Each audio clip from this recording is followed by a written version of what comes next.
చేసుకున్న మాట రావట్లేదు. మాట్లాడతాం వచ్చినాక ఒకసారి మాట్లాడినాక డిసైడ్ చేద్దాం అంటాను. బట్ ఏదైనా కానీ షుడ్ బి కండెమ్డ్. ఎవరు పడితే వాళ్ళు వచ్చి కొట్టి తిట్టి అంటే కళాకారుడికి ఒక లైఫ్కి సెక్యూరిటీ లేకుండా పోయింది. యాక్టింగ్ చేయాలంటే సెక్యూరిటీ పెట్టుకోవాల్సిన పరిస్థితి వచ్చేస్తుంది. So it's not right. So ఇప్పుడు అసలు ముందే మాట్లాడి కేసు పెట్టారు, పోలీసులో కూడా కేసు పెట్టారు కదా. ఒకసారి ఈయన కూడా లేచినాక it's not able to speak. లోపలికి వెళ్ళి చూసి వచ్చాను.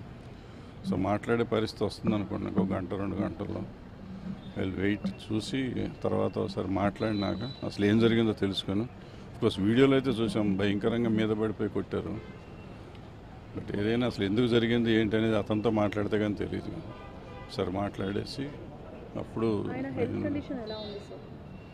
అంటే ప్రస్తుతానికైతే is not able to speak. అసలు కళ్ళు తెరుస్తానికి లేదు, మాట రావట్లేదు.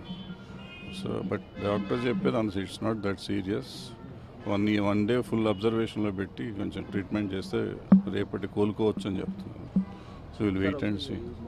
హ్యూమానిటేరియన్ సి ఈ ఛాంబర్లు కానీ మీటింగులు కానీ డెసిషన్స్ కానీ గవర్నమెంట్ తేల్చుకోవాలన్నా, ఛాంబర్ తేల్చుకోవాలన్నా, లేకపోతే ఇంకోటి తేల్చుకోవాలన్నా కాదు. మనం సభ్య సమాజంలో ఉన్నాం, మనం తేల్చుకోవాలి. It is nothing but us. మనమేం తేల్చుకుందాం, ఇలాంటివి చేద్దామో వద్దా అనేది మనం డిసైడ్ చేసుకోవాలి. సో మనమే మాట్లాడుకుందాం, విల్ డిసైడ్ సంథింగ్. అంటే ఇది అయిపోయినాక ఇలాంటివి మాత్రం అసలు ఎవరూ ఎంకరేజ్ చేయకూడదు. మీడియా కానీ ఇంకోళ్ళు కానీ మనం వీ షుడ్ నాట్ ఎంకరేజ్. అందరం ముక్తఖండంతో ముందు ఖండిద్దాం.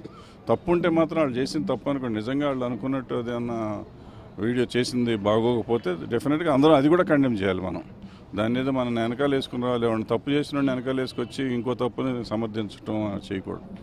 దేన్ని సమర్థించకూడదు. ఎవరు తప్పు చేసినా ఖండించాల్సిందే. అది చూద్దాం, ఇది చూద్దాం, ఒకసారి మాట్లాడినాక డిసైడ్ చేద్దాం.